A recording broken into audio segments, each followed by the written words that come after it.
Welcome, everyone, to Executive Exchange Radio, broadcasting from Liberty Talk Radio studio in Tulsa, Oklahoma. I'm your moderator, Joe Cristiano, better known as America's foremost corporate exorcist.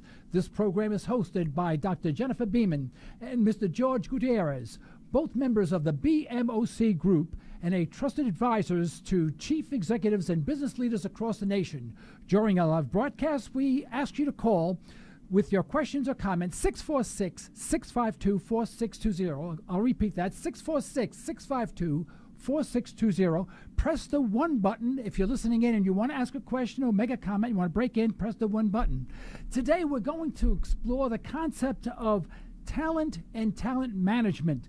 George, Jennifer, Dr. Beeman, welcome. Thank you. Well, thank you so much. Now, when we talk about talent, very often we only use reference talent to Broadway, musicals, and yet you're introducing the term talent in management. This is an all-time first for me, and I've been around for a long, long time. Would you help explain that to me? Sure. Let me start, and then we'll have Dr. Beeman help me out a little bit. But talent management is really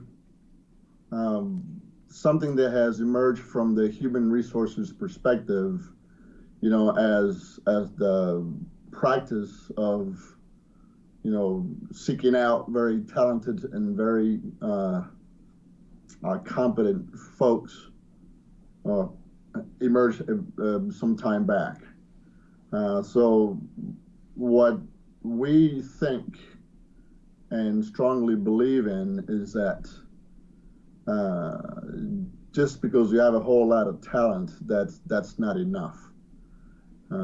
So there are ways of managing the talent recruiting process or promotion process, if you would, within an organization that will allow your investment in that talent and that person, if you would, to be an investment that brings, a positive return that is properly aligned with the things that you want to achieve organizational.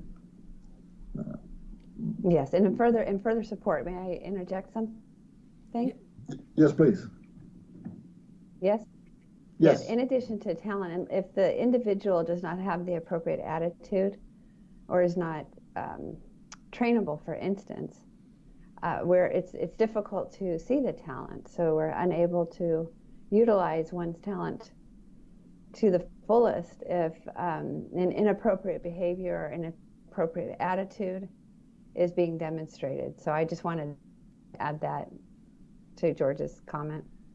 Now, let me ask you, how do we define talent?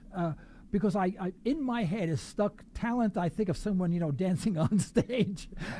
But since I don't reference talent with an interview process for management, for a management position, I'm having a difficult time, and maybe the audience is having a difficult time saying, how do I identify that? Or first of all, how do I define it? Once I define it, how do I recognize it? Okay, that's really a good question, Joe. So let's do what you do as a corporate exorcist. Okay. let's bring out this talent thing in a way that we and the audience can visualize it. So you're correct. From my perspective, when we think of talent, we think of artistic talent. People that can either sing, play an instrument, or be a ballerina that can dance beautifully. But let's do this. I would wage that many of us are tuned in to the political process that is currently taking place in Washington, D.C., where the cabinet that our current president has selected is going through some sort of confirmation process for all of us to see. So let's take, for example, Jeff Sessions. Mr. Sessions is being considered to be one of the pretty high position in the country. So what kind of talent is it that he has for that particular position? Well, he has to be an attorney, so he has that, all right? So he's actually, has the credentials and the certifications that are required to meet the demands of the position. He has to be an attorney. He is. If you look at the rest of his resume, if you would, from a past life performance and experiences, and as you listen to how the different folks have talked with him, to him, and about him, you can see there are many other things or many other attributes that they bring out when they speak in his behalf or against him. So we can see, that if we use the opening statement of talent is not enough, you can see this guy is a very talented individual. He's got the right education, he's got the right experience, but he's also done some things that has at least the people that are vetting him, some of the people that are vetting him, clearly against him. So going through this particular process, eventually they'll be able to make a decision of whether or not he's got the right talent, to fit within the position that he's being considered for. Does that help with that kind of a visualization? Okay, that does help. Dr. Beeman, would you like to make a comment on that or add something to it? Yes, in further support, as things proceed and things unfold, we will be, and I go back to the attitude part, because I truly believe that we are unable to fully,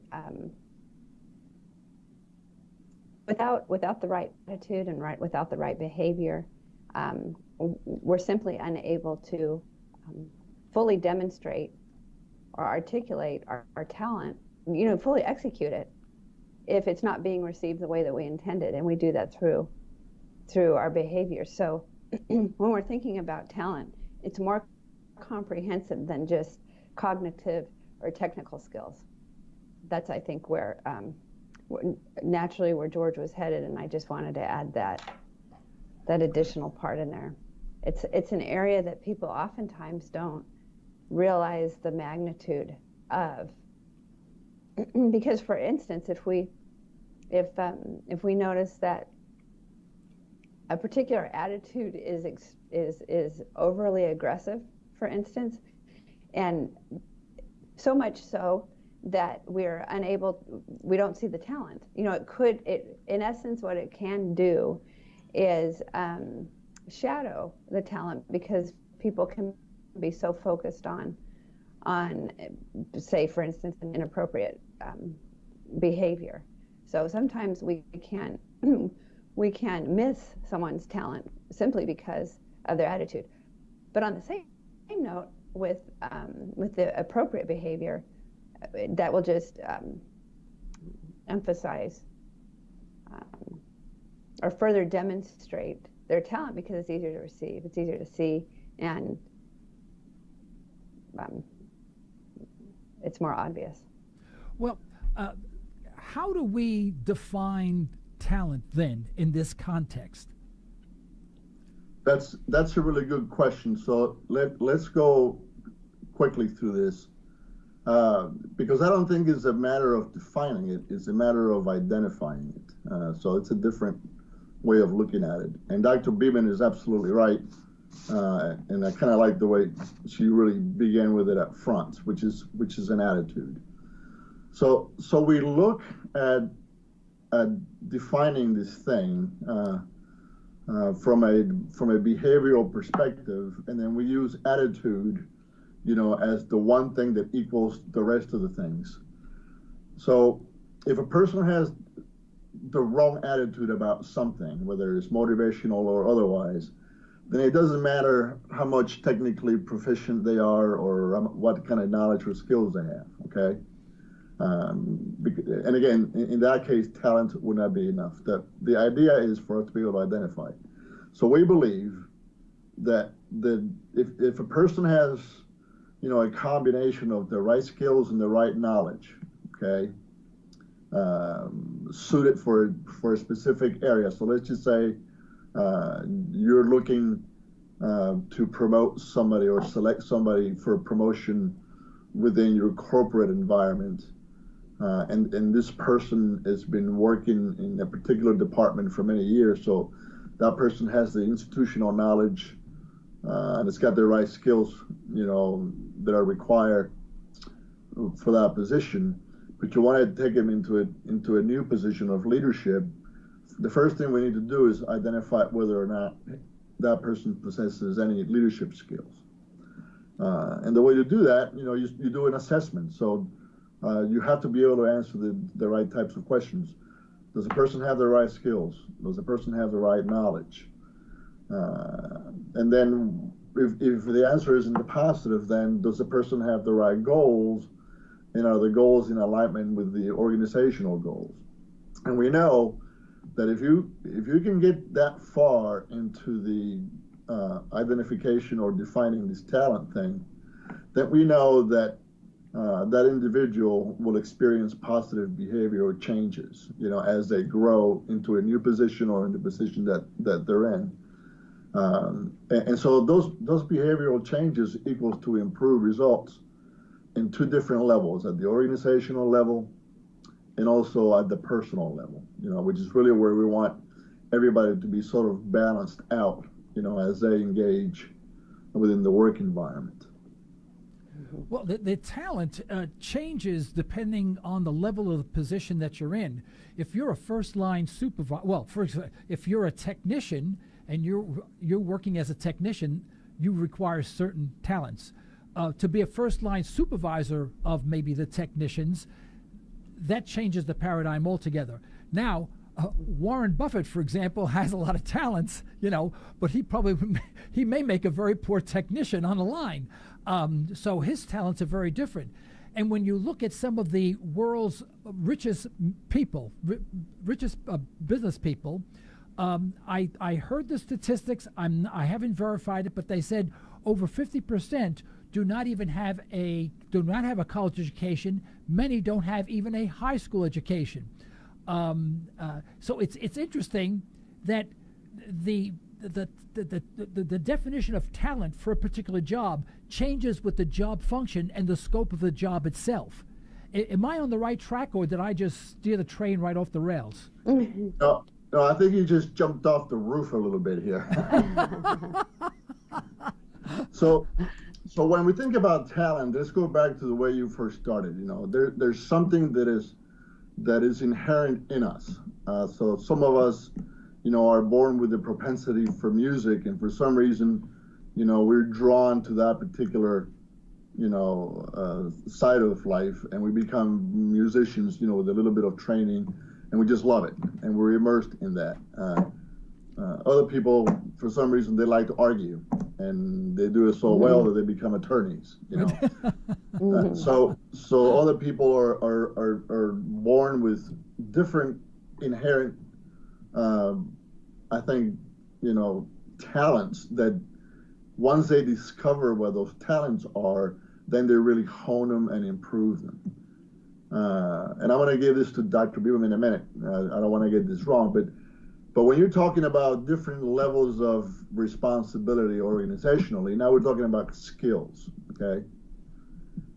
So you were right, and I think Dr. Beeman has an example of one of her clients in the manufacturing sector, where they were sharing with us not long ago that they had this really good worker, and he had been within that department for a bunch of years, and because of seniority, someone decided, to give him a chance at becoming the foreman. And then as they studied him, and they did give him the position and all that, but they discovered that he was talented at what he was doing on the floor, but he didn't have the skills, right, to become a supervisor. And we see that quite often. You select your super workers, and because they're doing so well in the position, then all of a sudden you think, well, If we can have 10 of those, we can put them in charge of the whole department, and then we'll flourish. Well, what happens is when they don't have the skills, in this case, the right type of leadership skills, like you were talking about Warren Buffett, he's got certain skills and certain talents that he uses very well. But if you put him somewhere else, he'll fail at it. And that's what happened in this example. They ended up promoting a super worker into a supervisory position. Then they discovered that he really had a bad attitude, plus he wasn't properly prepared in terms of having the right skills. And Dr. Beeman can correct me, but I think within less than a year that they had to fire the guy. Yes, that's correct. You know, and in addition to Joe, what you were saying too about level of education, there's different types of intelligence, and when we recognize those, and people take advantage of them, such as what we see in so many very, very successful people without, higher education.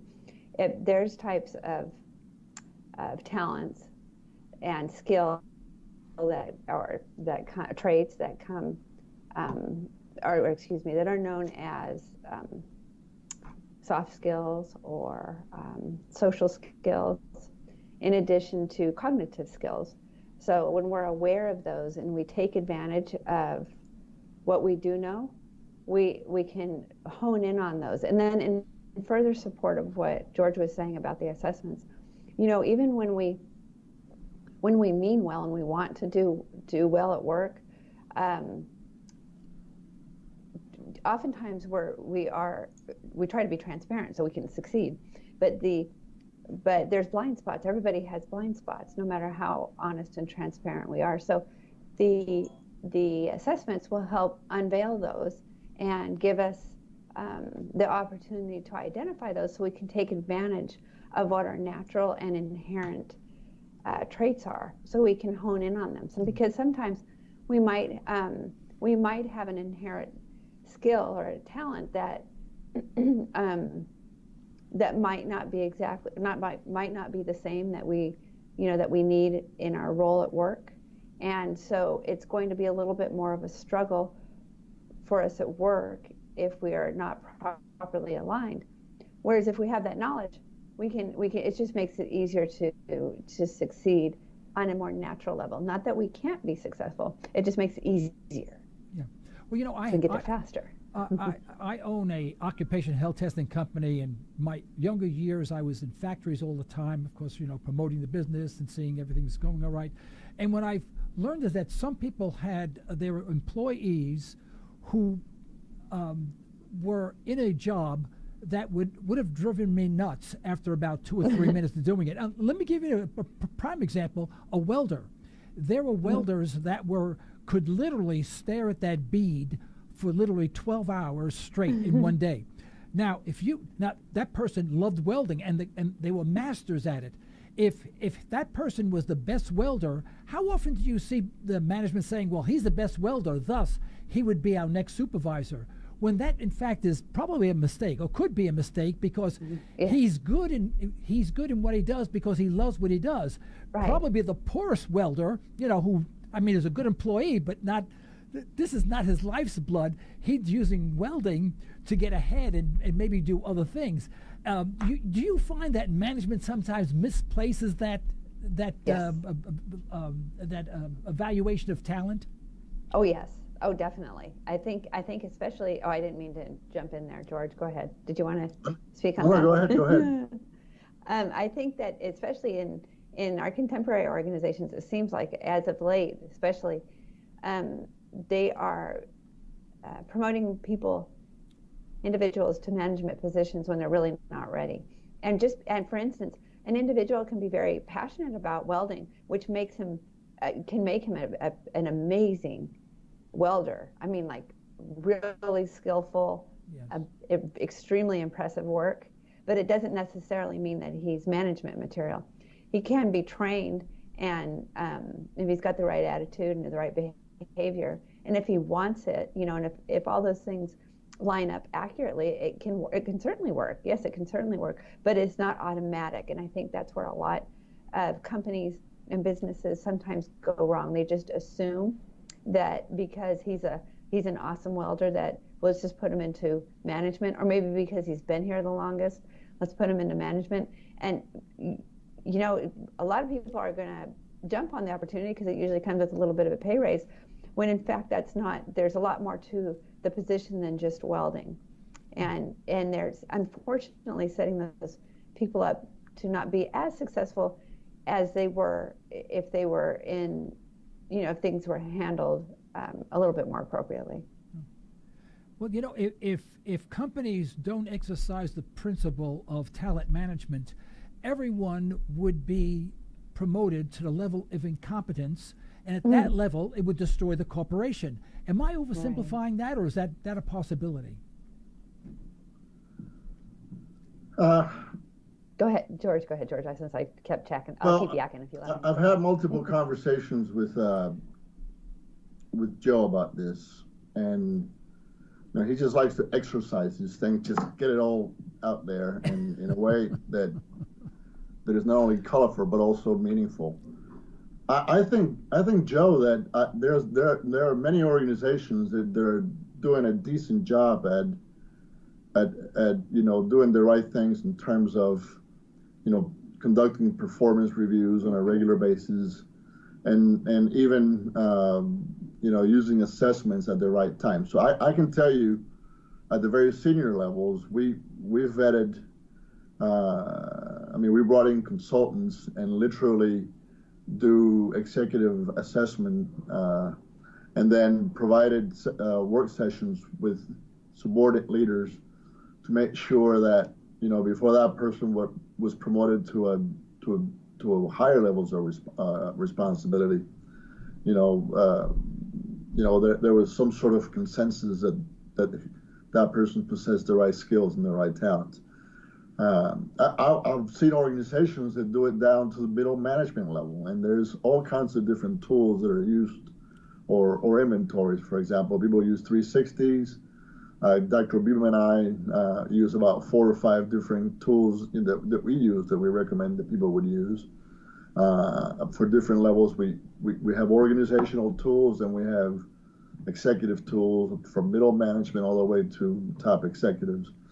And what that does, it really allows the deciding individual to understand what motivates and what drives and how that particular person prefers to behave. And by understanding how that person is driven, what is it that really makes them happy in terms of how they define the way to achieve success, then they're able to make sure that they're placed in the right position. So here's an example. We found one person that was in a sales position and was being paid by commission, and went for about a year and didn't close anything. And wasn't able to close any sales. They were giving her a workload, and she just didn't perform. We went and did an assessment and figured out that she was not driven by economics. She had what motivated her was really helping people and helping organizations. So they took all her accounts away, and they gave her all the nonprofit accounts. And by year 2, she became the top salesperson in the organization. Just because the organization was able to understand how to incentivize her in a way that will be in alignment, with her goals and the organizational goals. So they invested into a good employee instead of hiring another one, but they were able to reallocate the position that she was in, and just let her go to work. And take advantage of that. Right. Well, that's a good example. Does management rely on itself to determine talent, or should management, when they feel that someone, or they have an indication that someone could be more effective in a higher level in the organization, should management actually ask that person, or do they ask typically that person, whether or not they'd like more responsibility, and whether or not those type of responsibilities fits with this person, whether or not those responsibilities is something that they really want to tackle? Or should that be solely on the decided by the management group itself? You want to take that one, Dr. Beeman? Sure. In my experience, it goes both ways. It depends on the organization, and it depends on the how big the organization is, how complex things are. I am a firm believer that if acute attention is applied to this particular step in the process, it can be very much a win-win. But you really made a really good point, Joe, and that is that this is the right time to address, to align these kinds of things. If, identify and align, if appropriate, and if applicable, and if the organizational structure is, allots for that. But I know that's a very general answer. So, George, did you want to add more details? Yes. So the premise of the answer is yes. There's different levels of dealing with this particular situation. So, for example, when you're dealing with the government organizations, they're very good at developing what they call career management fields. Okay. So they'll develop a 30-year lifespan of a person's career with a couple of tracks on it. One is a leadership and management track, and the other one is a technical track. So an engineer, for example, can decide, going back to let's call this engineer a welder, he can decide, that he's never going to be in management because he hates it. He would rather be welding all day long. But within that 30-year lifespan, there's certain gates that he or she would have to cross in terms of certifications, professional development, and some sort of education program, okay? So they can increase their skills and their knowledge about their trade. And they can track for a very long time within that field. And then you have the other type of engineer that would prefer to, kind of be on the floor doing the welding, for a few years, but then start looking at positions of more responsibility where they can become a manager. So then normally the human resources departments are the ones that track this career management fields, and they create these gates. So for example, they'll say, well, once you've been in the organization for X number of years, then by then you should have completed all these continued education credits. You should have received all this training. And if you really want to be in some kind of leadership position, maybe you should consider some sort of formal, educational program. So they're able to grow them on a career management field from within that spans, a long period of time. Yeah. But now we're talking about really where the rubber meets the road, even up to the senior levels.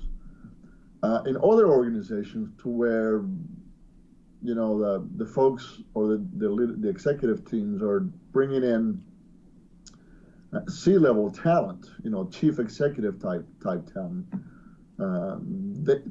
Those decisions are made differently. So a good example was the one of Jeff Sessions earlier today, because their span of control and level of responsibilities are much greater. So you have to look beyond education and beyond resumes. You literally have to look at life experiences, etc. So those folks are vetted differently by a different group of people. And sometimes, I don't know if Dr. Beeman is familiar with this, but sometimes, for example, in the nonprofits, when they want to bring in a new CEO for a nonprofit, they'll develop a committee for that. And usually they'll bring in an outside consultant to lead the committee, and then they develop all the parameters, and then they interview a bunch of people, and then they make a recommendation for hire, once they found the right talent. So It depends on the organization, whether you're a for-profit, whether you're a civic organization, whether you're a nonprofit, or even a government organization, on how that is managed. Well, believe it or not, we have chewed up our 30 minutes already. I cannot believe it. I'm just looking at the clock. I cannot believe. I thought maybe 15 minutes passed by. You guys are good. Time flies when you're having fun, as they say. Well, please, before we end this broadcast, I think it's important for people to know how they can contact you and any other information you'd like to impart to our audience and to people listening into the video on YouTube and soon on your website, I guess, as we're developing that. And then I guess we'll be together again, another live broadcast in the next couple of weeks or so. So if I'd like to turn it back to you guys. Well, thank you. We have a dedicated line for the Executive Exchange Radio. I don't know what the extension is, but the number it's a toll-free number, is 888-720-6996. And I'll be happy to hear folks' comments, maybe topics they may be interested in hearing us, tackle and talk about. If you call us and just leave us a message, we promise that we'll bring it up the next time we're on the air. Okay, and what about your website, maybe, if they want to visit your website? Do you know it by heart, George? No, but I'm looking for it. I'll tell you what it is in a minute. I've got it here. It's EX2, the number 2, leaders.com. EX2leaders.com. Yes. Okay, very good. Well, thank you so much for your time. This has been interesting. I think we can go on for hours, by the way, but maybe we'll continue some of this on the next broadcast, and plus we'll introduce some new material. Thank you so much for joining me today as a moderator for Executive Exchange Radio. Thank you. Thank you. Enjoy, everybody. Thank you. Right. Okay, right, folks, bye-bye. Thank you very much for listening in. We hope that you would enjoy this this broadcast. We will be doing this every couple of weeks and taking on different subjects on the areas of management with the Executive Exchange Radio group. And if they wish, they can continue to have me as the moderator. You could go to their website or give them a call if you have any questions. Okay? Thank you so much for listening in, and stay tuned, and goodbye.